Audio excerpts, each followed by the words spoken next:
I'd like to introduce Dr. Dustin Sulak.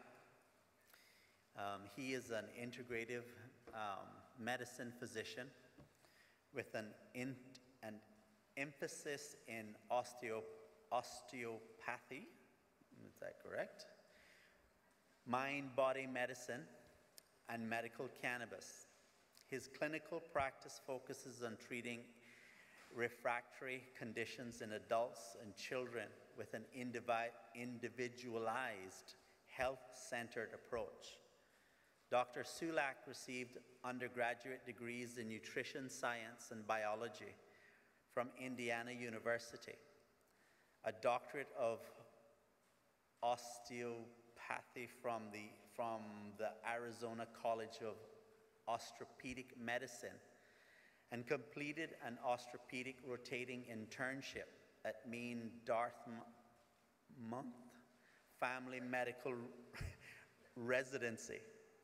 Dr. Sulak is the founder of Intra Health and Integrative Medicine Clinic with 3 locations in New England that treat over 18,000 patients with medical cannabis, a co-founder of Healer.com, a free education resource for medical cannabis patients, and Tested Labs, a cannabis analytical laboratory associated with his medical practice.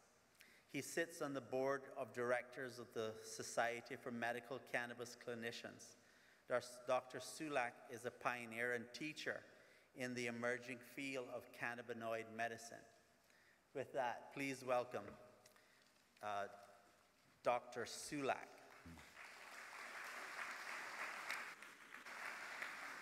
He's going to talk to us about why cannabis works and the endocannabinoid system. Thanks, Tony. Well, good evening to you all. It is a real honor and pleasure to be here. A lot of you probably don't know that I've been vacationing here in Cayman since I was 5 years old. My father, who's here with us tonight, had the foresight to purchase an apartment at the north end of the 7 Mile Beach. And for me, Cayman has always been a place of healing, where I've come every year to disengage from my life and to return to center and to find balance here in your magical beaches and water. And so this is the first time that I've come to Cayman not just to hide away and heal, but to give back, and it's a real honor, and I'm so thankful for the opportunity to do so, and to do so in a way that I think can help relieve the suffering of thousands of Caymanians.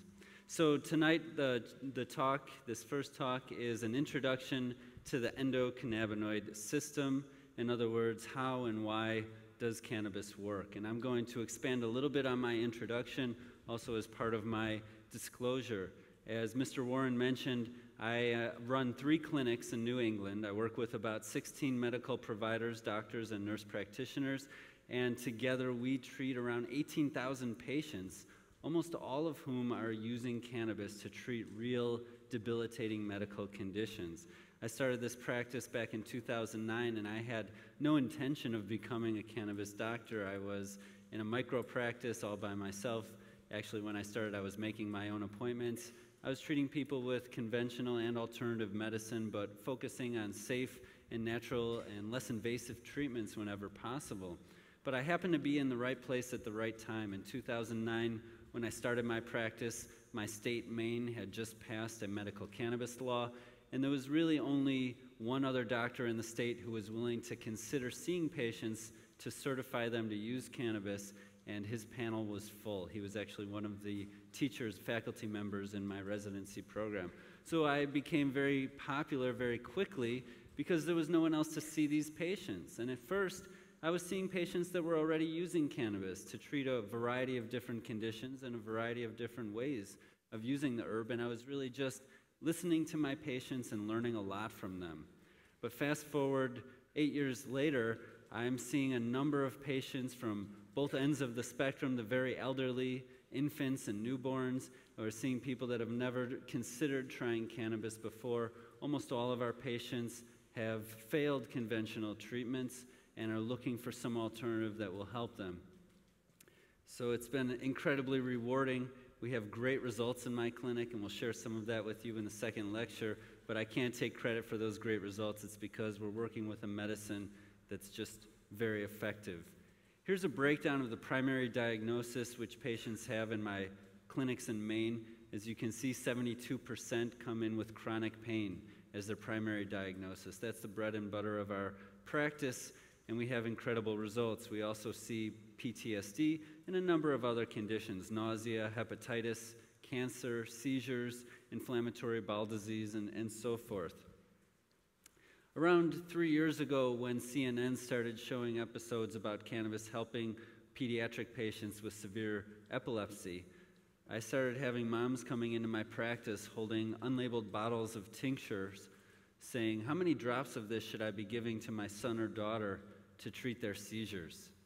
And I'm sure the clinicians and healthcare professionals in this audience can relate that I was very uncomfortable giving any kind of dosing instructions because I had no clue what was in these bottles, how safe it was, how strong it was, or anything of the sort. So I scrambled together with the help of my younger brother Clay and my brother-in-law Brad, and we put together Tested Labs, which is a cannabis analytic laboratory. So in Maine, there was no centralized dispensing of the cannabis. It was grown by individual patients or by small growers who are able to distribute it to patients. They're licensed by the state. But in essence, there are thousands of artisanal cannabis preparations, all with different starting material and all with different potencies and different clinical effects. And what we've been able to do by having this laboratory attached to our clinic is look at our successful cases and our failures and understand what's working and what's not working based on a milligram dosage of the various constituents of cannabis. So this has really been an incredible benefit to myself and my patients for helping us achieve recommended dosing and also in the process of discovery. And then finally, I realized after working with cannabis for a year or two that this is very different than most medications. And well, I realized it even sooner, but I eventually developed material that helped me address the need for patient education because cannabis is quite different. And I typically can't tell a patient, here's how you need to take the cannabis. It's 5 milligrams 3 times a day. I'll see you next year. There's usually quite an involved process of titrating to find one's optimal dose, adjusting different types of cannabis or different preparations of cannabis to mitigate side effects and improve the benefits. There's a lot of patient education that needs to be done. So eventually, a couple of years ago, I took all of our patient education material and produced it and put it on the internet for free at healer.com. You have to register to get in, but it's completely free. And I have extensive, easy-to-grasp programs that walk people through if they're brand new to cannabis or if they're using cannabis already and they want to gain more medical benefits, if they want to use cannabis without any impairment. Whatever your goal is, I hope that you'll find some useful information on healer.com. And for the healthcare professionals here, I think it'll be a great resource for your patients. So here's an overview of tonight's talk. This first talk, which is about the endogenous cannabinoid system. This isn't really about the plant cannabis. This is about the system in your body that's been using cannabis since before you were born. And not using cannabis, but using compounds that act similarly to the compounds we find in the plant. So we'll look at the cannabinoid receptors, the endocannabinoids, or the molecules that our bodies produce that have this activity. And then we'll take a little tour of the body to look at what it's doing in the different tissues, the nervous system, including its effects on pain, the immune system, embryology, cancer, digestion, and metabolism. We'll talk about other ways to influence your endocannabinoid system besides using this plant. And then I'm going to turn it over to Dr. Russo to talk about dysregulation of the endocannabinoid system, since he is one of the pioneers and authorities in that area. So here's a list of health conditions for which there's some human evidence that cannabis can be effective. Now, I know the list is too small for a lot of you to read, but if you look at this list, you'll see neurologic conditions, psychiatric conditions, gastrointestinal conditions, inflammatory conditions, blood conditions, injuries, nausea, cramps, chronic pain. I mean, there's so many different things on here. I hope that most of you have the same reaction I did when I first came across lists like this.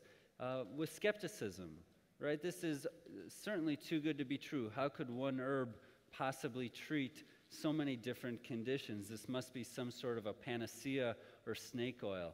And so I asked this question, and so did researchers. Researchers have been asking this question for quite a long time, and they found the answer, which is the endocannabinoid system. This is a physiologic system that, as I'll show you, is inside of all of you, that is already using cannabinoid molecules and is really hardwired to respond to the components of the plant cannabis.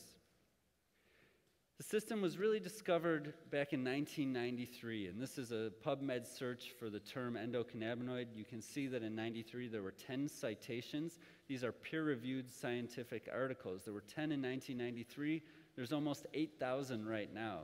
So that's about an average of one scientific article published every other day for the last 20 years. There's an explosion of evidence on this system because it is such a key to human health and healing, to our ability to respond to illness and injury. It's a very interesting and exciting target for therapeutics and medicine.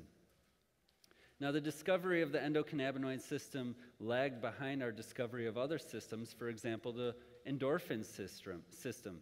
As you can see here, Sumerians described opiates in 4000 BC, while the Chinese described cannabis maybe 2000 BC, maybe even earlier, as you heard before. The opioid receptor was discovered in 1973, the cannabinoid receptor in 1988, and finally the endogenous opioids described in 1976, but it wasn't until 1992 that we discovered that our bodies are making their own endocannabinoids, their own cannabinoid molecules. And this lag was primarily due to the fact that these substances are lipophilic or oil-loving, they're fat-soluble, they're quite sticky and difficult to work with in the laboratory.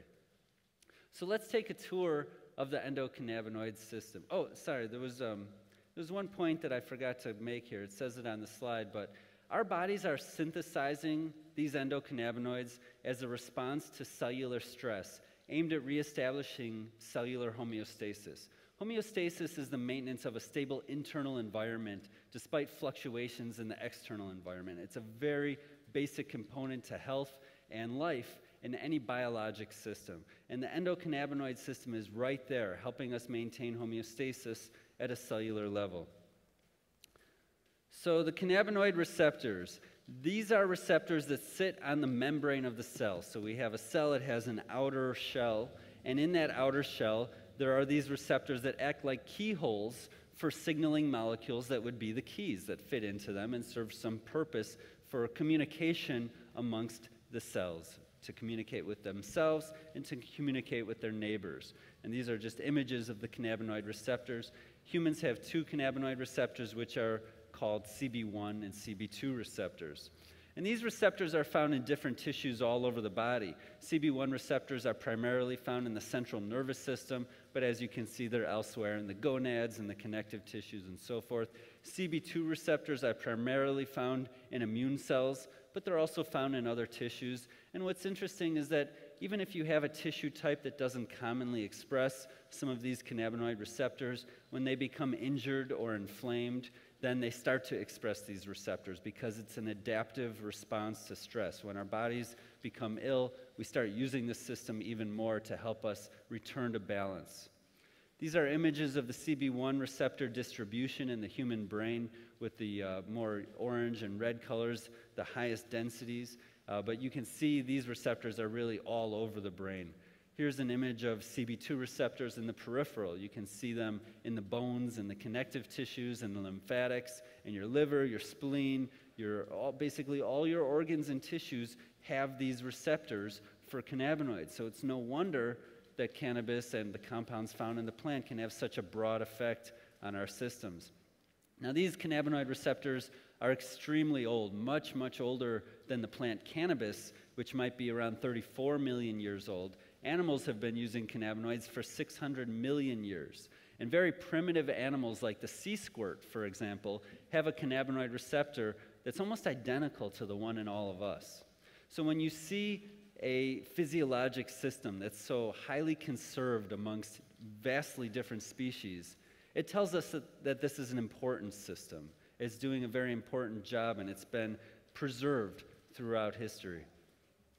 So let's talk about our endogenous cannabinoids. These are the molecules that we make when our cells are exposed to stress for the purpose of getting back into balance. Anandamide was discovered in 1992. The root word ananda means bliss in Sanskrit. The other most well-known endocannabinoid is 2-AG, or 2-arachidonoglycerol. There's certainly many other cannabinoids that have been identified that we're learning more about their activity.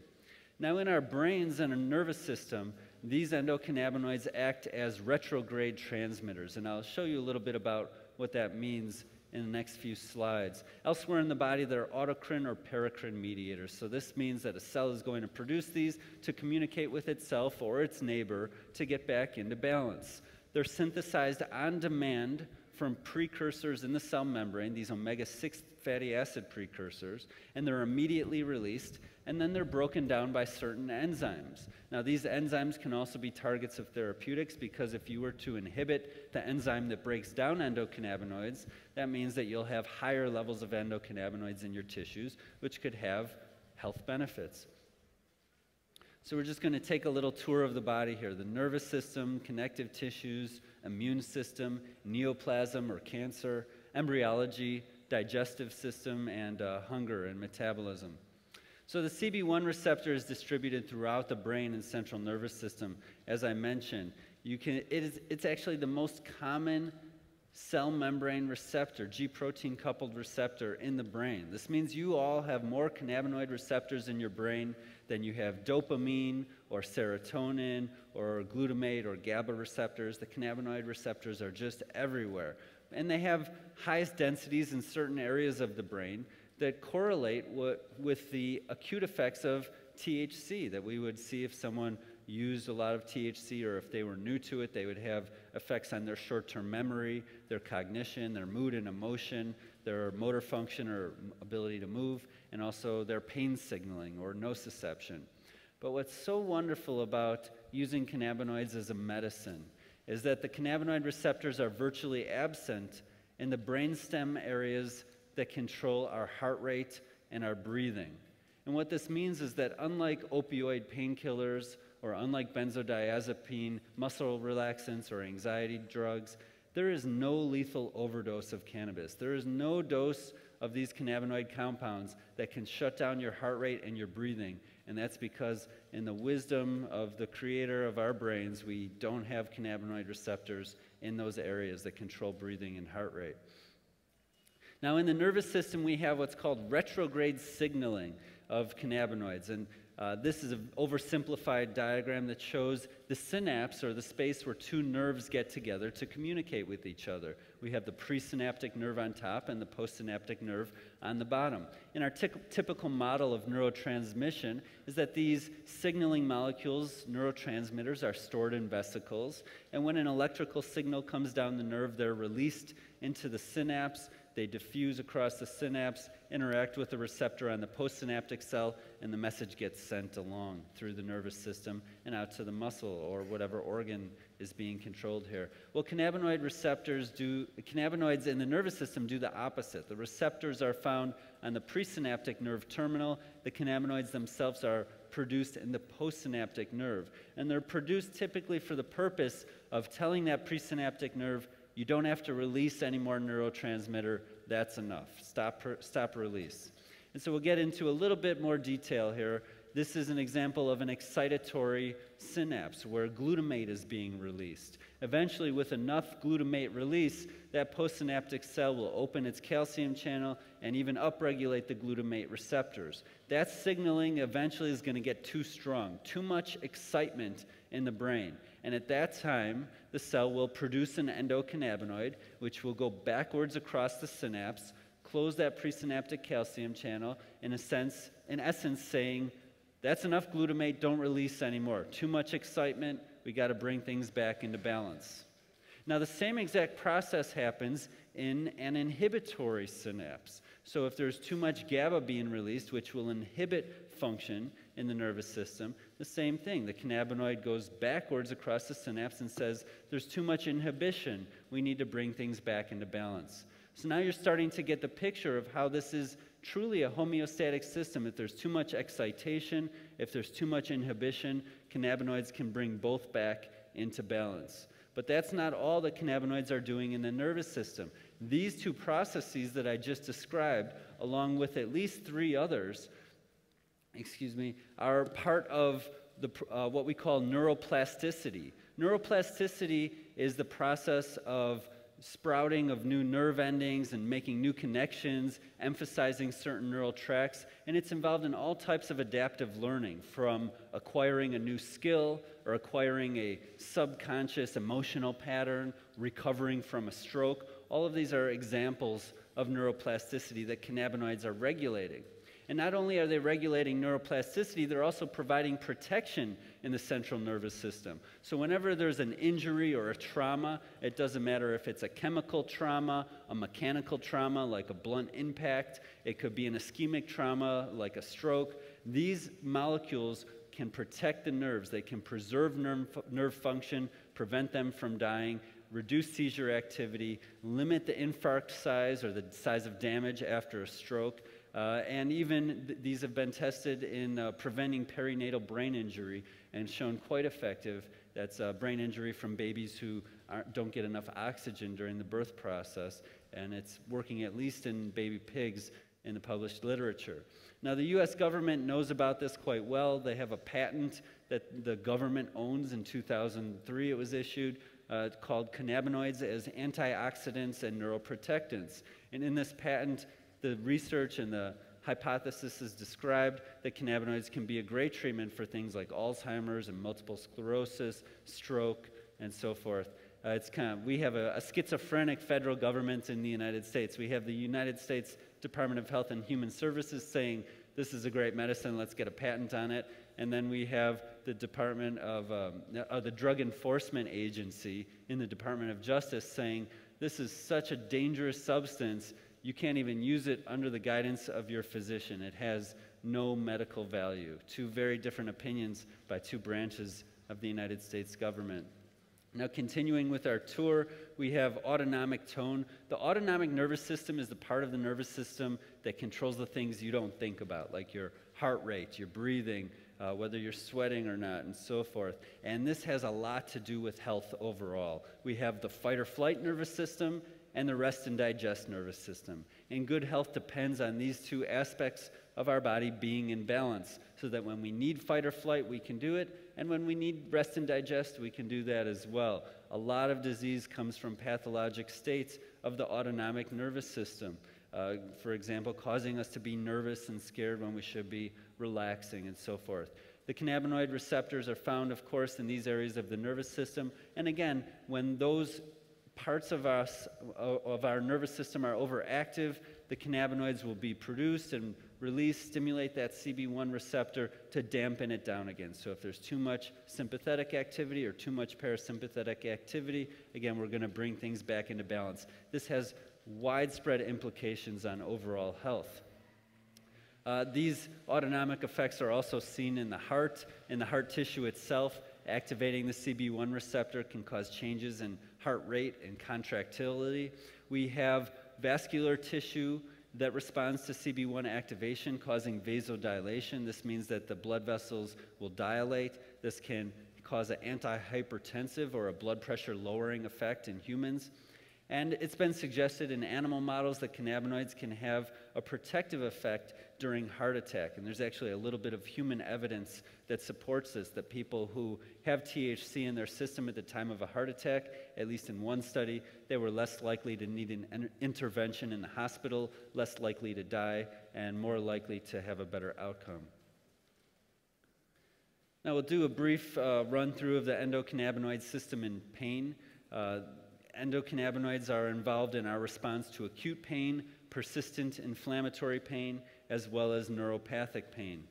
One of the systems in our body, the descending pain pathway, is a way that our brain can tell the pain signaling that's coming from the periphery, hey, that's enough, I've had enough pain. And this is quite useful. You've all heard stories of someone who had a serious injury, they felt no pain. They were able to lift that car off of their child or whatever it might be. Besides a lot of adrenaline going on, there's something in the brain that's stopping that ascending pain signal from their body to their brain. Cannabinoids can enhance the function of that descending pain inhibitory pathway. But that's not the only ways cannabinoids work, not the only way that the cannabinoids work in pain. I just wanted to give you one example, and we don't have time to cover them all here in this conversation, because what I wanted to focus on was the synergy of cannabinoid medicines with opioid-based medicines. The opioids are morphine, oxycodone, and such, which are excellent treatments for acute pain, post-surgical pain, and end-of-life pain,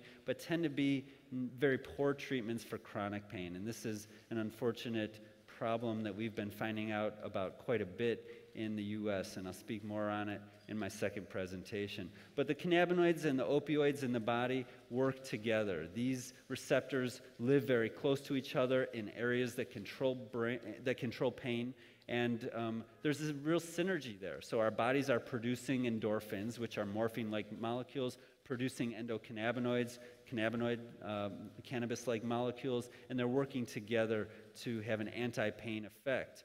And what's so interesting is when we use these together as medicines, we get a greater than additive effect, a synergy. So what this slide is showing from an animal study is that at a certain dose, 20 milligrams per kilogram of THC, we had a 30% reduction in pain. And this is a test using a hot plate, basically, to see when it gets hot enough, the rat will flick its tail, and we know it's experienced a little bit of pain. The same dose on morphine also produced 30% of the maximum possible anti-pain or analgesic effect. But what's so interesting is when they combined 20 milligrams per kilogram of THC with the same amount of morphine, they saw 100% reduction in pain. And so this is 30 plus 30 equals 100. When you combine these medicines, you get a real synergy of pain relief, and this has great implications for our human patients. It does continue to get even better because when opioid and cannabinoid medicines are used together, they widen what's called the therapeutic index. The therapeutic index for any drug is the distance between the dose that's going to give you an effective result that you're looking for, in this case pain relief, and the dose that's going to kill you. And so with opioid drugs, you tend to have a fairly narrow therapeutic index. If you take 10 times the dose of morphine, that gives you, actually sometimes even 5 times the dose of morphine that gives you pain relief, it could kill you. When you add cannabinoids in there, you get a potentiation, we get a potentiation of the effective dose. The possible effective dose goes down, but the lethal dose doesn't change. So you have a much wider therapeutic index, and it's a much safer treatment. And I firmly believe that if every morphine and oxycodone pill in the world had a tiny amount of THC in it, say 1 or 2 milligrams, we'd have a much safer world with much fewer overdose fatalities. It gets even better, though. Using cannabinoids and opioids together leads to what's called a retention of efficacy. One of the main problems with using opioids in someone who doesn't have terminal pain and someone who's planning to use it for years and decades is that they stop working. And the patients require dose escalation every few months or every 6 months. They come back saying, that dose isn't working anymore, I need more and more. And reluctantly, us doctors tend to give more and more because we lack a better option, even though we know that by giving more, we're going to, in the end, make their pain worse and cause numerous debilitating side effects. So again, when we use cannabinoids and opioids together, we can avoid this tolerance building and retain efficacy with the opioid drugs. So it's really quite a great combination. Now moving along to the immune system, our cannabinoids modulate our immune system. They're not immunosuppressants. They can decrease certain types of immune cells and their signals, increase other types, but the net effect tends to be an anti-inflammatory effect. The old kind of danger signal that cannabis is going to suppress your immune system and so forth, that's not really true, but they do tend to have an anti-inflammatory effect, which is quite welcome in most treatments, because what we see is that inflammation is one of the root causes of many chronic diseases, and while we're treating someone's symptoms with cannabinoids, we're often also treating the pathologic process by reducing inflammation. One of the areas that we see inflammation is on the inside of our blood vessels, of our arteries. It contributes to the process of atherosclerosis, or hardening of the arteries, which of course is related to high blood pressure, stroke, heart attack, and so forth. In this study, which was done in mice, oral THC given at a low to moderate dose resulted in significant inhibition of disease progression over 11 weeks. So we had much lower atherosclerosis, and this was reversed by an inhibitor of the CB2 receptor, which means they know that the THC was stimulating the CB2 receptor, and by stimulating the CB2 receptor, it was lowering inflammation and slowing the hardening of the arteries. And this slide, which is a bit complex, just kind of expands that. Wow, CB2 isn't just inside our arteries, it's really all over the place in the brain and in the heart. And there's multiple mechanisms of action by which stimulating this CB2 receptor could help in people that have had stroke and had heart attack, especially if given acutely at the time of the insult. A lot of promise here. We don't have good drugs to treat these conditions acutely in many situations. Now, endocannabinoids have been active in your body since before you were born, actually since long before you were born. The CB1 receptor has been detected in the mouse embryo as early as the second day of gestation. And scientists have shown that the implantation of the embryo at the blastocyst stage requires suitable levels of anandamide. Now, this is considered the perhaps earliest suckling or feeding function. We have this very small ball of cells that have been fertilized and started to divide, looking for the wall of our mother's womb. We attach to our mother's womb and we start getting nutrients from that wall. That process is mediated by the endocannabinoid system. And you can see a falsely colored image. In orange, we have the blastocyst, and in red or pink, we have the wall of the womb. Quite impressive. And then from that moment on, cannabinoids are active. They're active in the development and differentiation of the different cell types that end up resulting in such an incredibly complex organism like a human. Now, cannabinoids are an important mediator in the development and embryologic process of cell cycle and cell differentiation. That continues on as adults through the potential anti-neoplastic effects of cannabis. Neoplasm is a term for cancer, and what researchers have found, as Dr. Russo mentioned in one slide, the researchers can inject human cancer cell lines into rodents and watch them grow and measure the rate of the growth of these tumors, and then give the rodents different treatments and see how these different treatments affect those growth rates. Well, here we have numerous cancer types that have been tested in these type of models.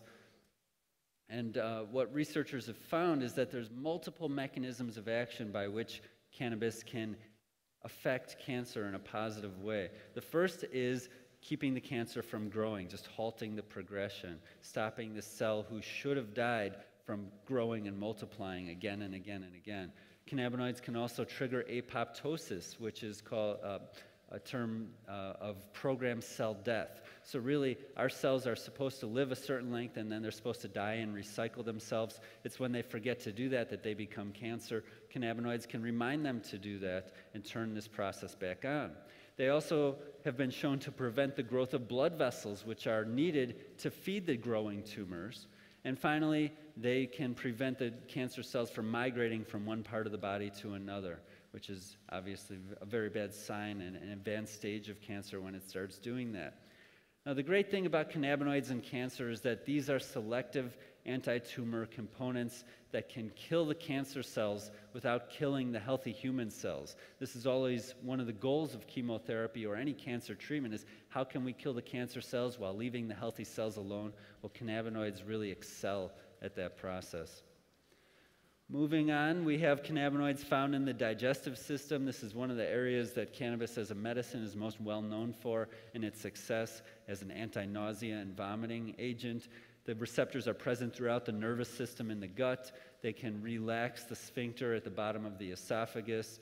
They can slightly decrease the gastric acid secretion and affect the motility of our gut. So when people have nausea, vomiting, diarrhea, cramping, excessive activity, again, cannabinoids say that's excessive, we're going to bring things back into balance. Endocannabinoids regulate our hunger and our metabolism. Human breast milk contains endocannabinoids, and this is thought to be one of the things that can stimulate the appetite in the newborn baby, cause it to suckle and thrive. Newborn mice that are given an antagonist or a blocker of the CB1 receptor will actually stop suckling and die. The endocannabinoid system modulates all the other hormones that control our hunger and our metabolism. And it's interesting that people with obesity sometimes have a dysregulation of their endocannabinoid system. They can actually have excessive production of endocannabinoids, which can come from those fat cells, which can drive CB1 receptor into what's called a feed-forward dysfunction, meaning the receptors get desensitized because they're overstimulated by this excessive production. And so cannabinoid therapeutics can potentially be effective in people that are overweight and obese. And there's quite a bit of human epidemiologic evidence that shows that people who use cannabis tend to be less overweight, less obese, and less diabetic than their non-cannabis using counterparts. Now, there's many other influences on our cannabinoid system besides the plant cannabis, and I don't have time to cover these all here. It's a whole nother lecture, but I just wanted to give you an idea that you've all been affecting your endocannabinoid system likely at different times in your life. For example, non-steroidal anti-inflammatory drugs like ibuprofen and ketorolac both have a cannabinoid mechanism of action. They can block the breakdown of our body's own cannabinoids, giving them more activity. COX-2 inhibitors can potentiate the release of 2-AG and potentiate CB1 signaling. So these are common drugs that are working through an endocannabinoid mechanism. Acetaminophen also, one of the properties of acetaminophen or Tylenol is that its breakdown product called NAP can also block the breakdown of the endocannabinoids, allowing for more activity. So Tylenol, ibuprofen, these drugs have cannabinoid mechanisms of action. Probiotics, which are the health-promoting beneficial bacteria in our gut that can get wiped out with antibiotics, and people who have gastrointestinal illnesses sometimes do well to replace those, either by eating fermented foods or by consuming probiotic supplements. These can upregulate CB2 receptors in the gut, and in mouse models can help with pain behavior following colonic distension. Ethanol, the chronic consumption of alcohol and binge drinking will likely downregulate and impair the endocannabinoid system, except perhaps in areas of the brain that control reward and the motivation to self-administer this substance of abuse. So chronic alcohol consumption is not healthy for the endocannabinoid system, and neither is chronic stress. It's been shown to impair the endocannabinoid system via decreased levels of our body's endogenous cannabinoids. Social play, on the other hand, will increase cannabinoid levels and increase cannabinoid receptor activity. So social play and therapeutic recreation, these are real things that can benefit our endocannabinoid system. And as I've shown you, if it makes our endocannabinoid system work better, it can really help with everything, help us stay healthy, help us respond to illness and injury. And so can exercise. Medium to high intensity voluntary exercise can increase endocannabinoid function, whereas forced exercise has the opposite effect. And this is an important point. The mice that are participating in this study, they can do the same exact exercise running on that wheel, but when they do it voluntarily, their endocannabinoid system works better. When we force them to do it, that's perceived as chronic stress, and their endocannabinoid system doesn't work as well. Well, I don't think mice are capable of forcing themselves to go to the gym, but humans certainly are. And so my take-home message for this is if you're doing exercise, it's important for that exercise to be enjoyable, that it's something that you're choosing to do voluntarily and enjoying. And in that situation, it would be the opposite of chronic stress, and it would help your endocannabinoid system. So I wanted to acknowledge John McPartland, one of my first mentors in this field. He helped me with the slides in this presentation. He's pictured next to Raphael Mechoulam, who discovered THC in 1964 and has been considered the grandfather of this field of medicine. And I'll end with this quote from a couple distinguished authors in an article in 2013. Modulating endocannabinoid system activity may have therapeutic potential in almost all diseases affecting humans, including obesity, metabolic syndrome, diabetes and diabetic complications, pain, neurodegenerative, inflammatory, cardiovascular, liver, gastrointestinal and skin diseases, psychiatric disorders, cachexia, which is the wasting syndrome at the end of life, cancer, chemotherapy-induced nausea and vomiting, amongst many others. this system has such great potential to treat human disease, and it begs the question, what might happen to individuals who have an endocannabinoid system that isn't functioning properly?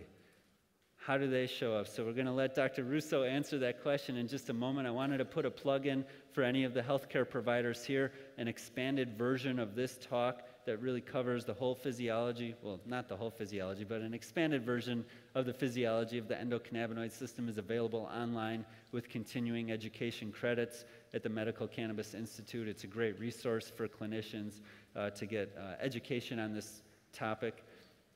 And I wanted to thank you so much again for the opportunity to speak with you tonight.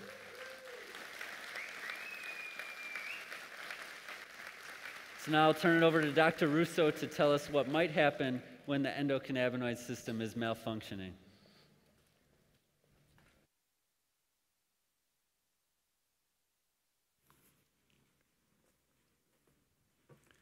Okay, just wait a second until we get the next deck up.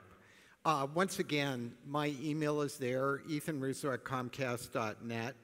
We're going to talk now just very quickly, and I'm going to be going through these rather rapidly, but I have two big review papers, one from 2004 and one from 2016, updating what we're going to discuss.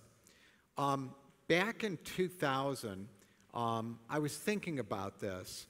We have many diseases that are due to a deficiency of something, particularly neurotransmitters. So if we have inadequate dopamine, that'll produce Parkinson's disease. If we have inadequate acetylcholine, the memory molecule, we're demented. We may have Alzheimer's disease. If we have inadequate serotonin, we get depressed. So what would happen if there were inadequate anandamide or 2-AG, inadequate endocannabinoid levels? So I developed a theory I call clinical endocannabinoid deficiency and what it might look like. And that's what we'll be discussing. So the hypothesis was all humans have an underlying endocannabinoid tone. So that's a reflection of how much endocannabinoid is present, how much receptor is present, whether they're active or inactive, and how fast they're being produced or broken down, and any of those factors could enter into it. So the idea would be that under certain conditions, whether genetic or acquired, you could have inadequate endocannabinoid function, and that would produce a variety of disease processes.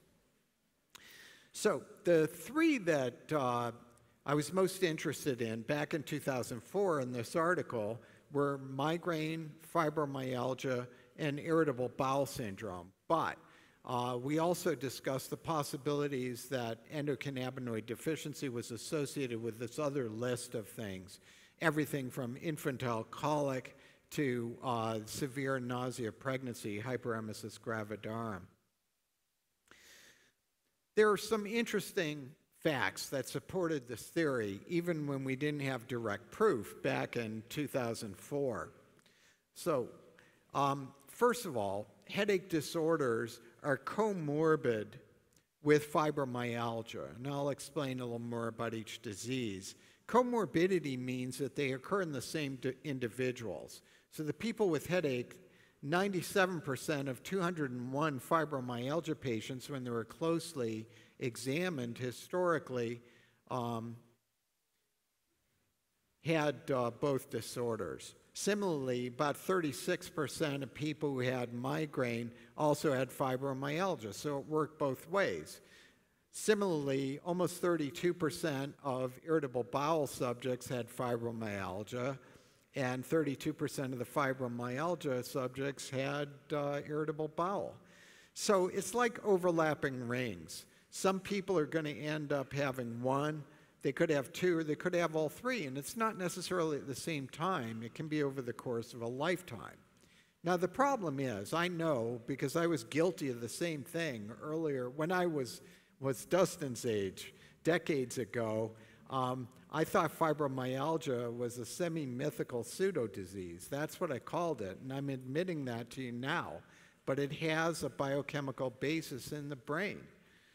The problem would be that the typical patient with all three of these conditions is a young woman who goes to a male doctor and gets labeled as a hypochondriac.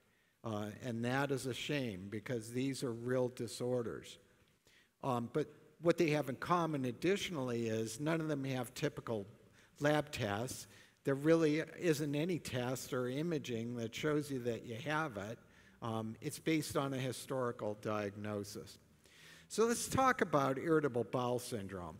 This is the most common disorder that gets people to the gastroenterologist, at least in the US.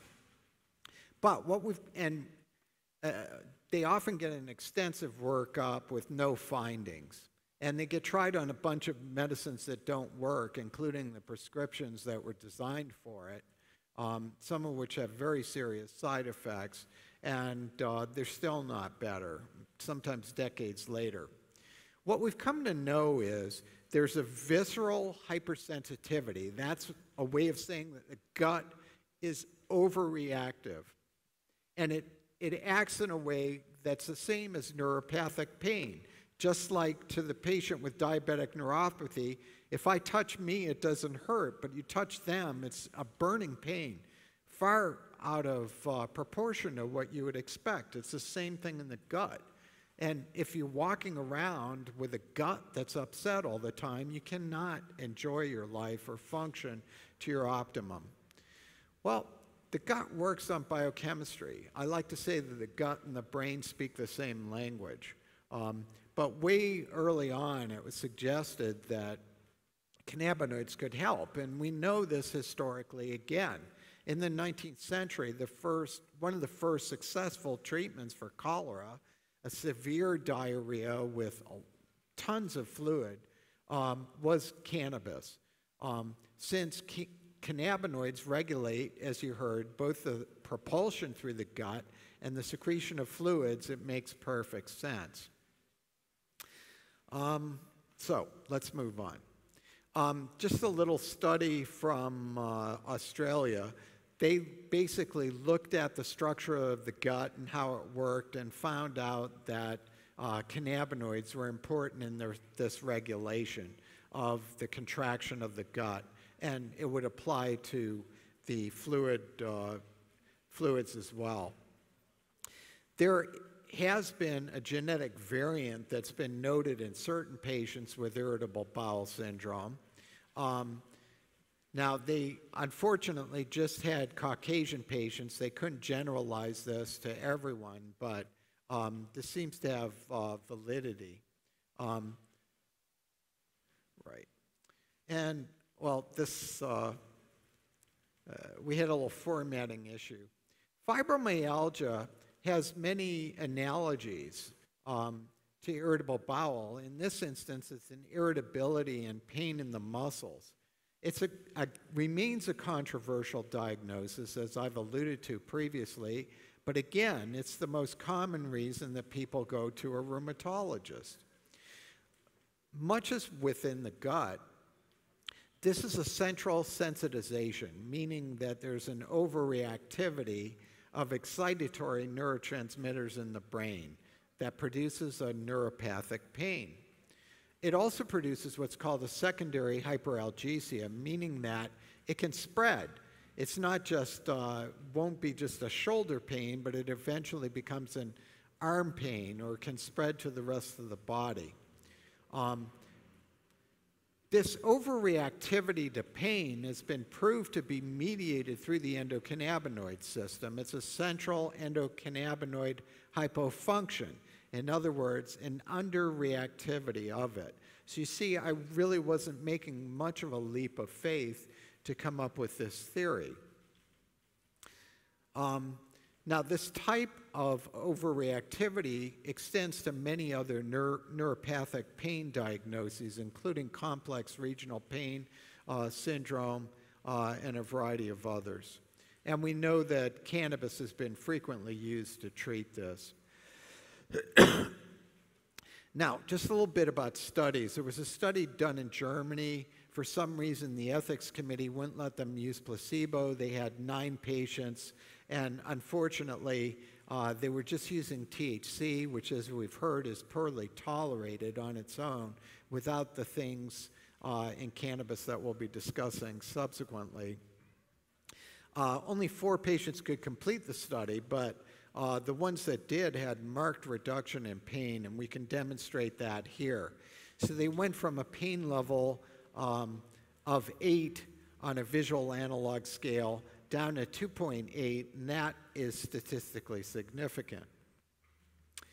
Now, this is our best evidence, and this is not from a randomized controlled trial, but in 2014, the National Pain Report did a survey of 1,300 patients with fibromyalgia, and they compared cannabis to 3 prescription drugs approved by the Food and Drug Administration. And you'll see here, if you look at the graphs, duloxetine, milnacipran, and pregabalin worked very poorly. So that's the red bars. A majority found no relief at all. If we look at cannabis in the green, 62% had substantial improvement, found it very effective, and only 5% didn't find that it helped at all. What's wrong with this picture?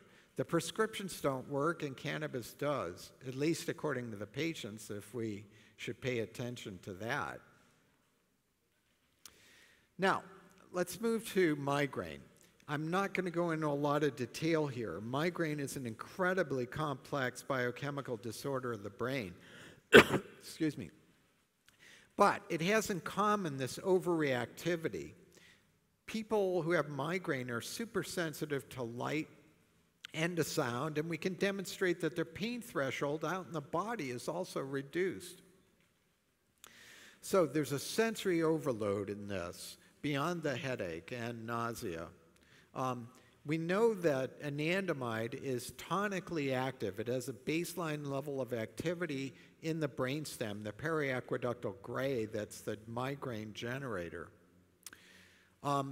When I did my first extensive paper in 2004, I indicated that one way to test for an underactivity of the endocannabinoid system would be to look at the cerebrospinal fluid of patients with migraine, realizing that I would never get it through an ethics committee in the United States. However, they did a few years later in Italy. So they did just that. They compared the cerebrospinal fluid that bathes the spine and the brain, compared people with migraine to those who didn't have it, and there was a remarkable difference. What this P, or probability value, means that there would be only one chance in 10,000 that the results were due to chance. This is a real finding. Anandamide is substantially reduced during a migraine attack. This is proof of the theory. What they said was the reduced anandamide levels seem to relate to these other biochemical processes, and very complex explanation, but technically quite revealing. And then a little bit easier to study is the blood. Platelets harbor a lot of serotonin, but they also have endocannabinoid levels. And again, you see that in people with migraine, the levels of anandamide and 2-arachidonoglycerol are both substantially reduced. And a little bit of genetics here. Yuhash et al. Showed that the CB1 gene, which is mapped to the 6th chromosome, was linked to migraine, and there was a strong relationship to other symptoms, such as sensitivity of the eyes to light, nausea, and a disability. And those of us with migraine were also termed neurotic, and were subject to drug abuse. And again, I mentioned I've been trying to do the controlled clinical trial for 20 years. We actually showed this before, but just to repeat, in patients who have taken cannabis for migraine, a substantial benefit on both the frequency and severity. Our friend John McPartland did a great review a few years ago and he added to the list of disorders where there have been studies that implicate clinical endocannabinoid deficiency, and it includes a whole bunch of things. Failure of babies to gain weight, melancholic depression, psychosis. What they didn't discuss was post-traumatic stress. I did include that in my more recent review article. Additionally, we have more genetic evidence. So these are single nucleotide polymorphisms where one base pair in DNA is mutated. And this has been associated with a type of schizophrenia, with severe alcoholism, with attention deficit and post-traumatic stress, with too much food intake, with happiness, one good one at least, and then, of course, headache with nausea and stress in a recent publication. So where would we go from here to prove this? Well, we need better studies of irritable bowel, fibromyalgia, and migraine. Again, looking at either blood levels or brain levels. We don't have a way of imaging for anandamide or 2-AG or the directly for the cannabinoid receptors in the living patient, but hopefully we'll have that in the future and won't need these invasive tests. And there should be also the ability in the future to look at these genetic markers to identify these patients.